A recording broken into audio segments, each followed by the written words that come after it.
அனைவருக்கும் வணக்கம். தினம் ஒரு திருக்குறள்.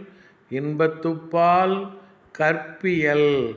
அதிகாரம் 120. தனிப்படர் மிகுதி. குறள் எண் 1195.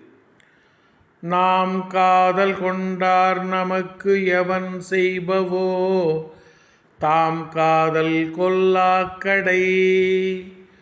நாம் காதல் கொண்டார் நமக்கு எவன் செய்பவோ தாம் காதல் கொள்ளாக்கடை.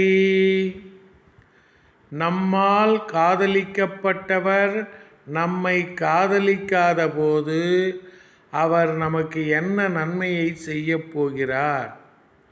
நம்மால் காதலிக்கப்பட்டவர் நம்மை காதலிக்காத போது அவர் நமக்கு என்ன நன்மையை செய்யப் போகிறார்? நன்றி, வணக்கம்.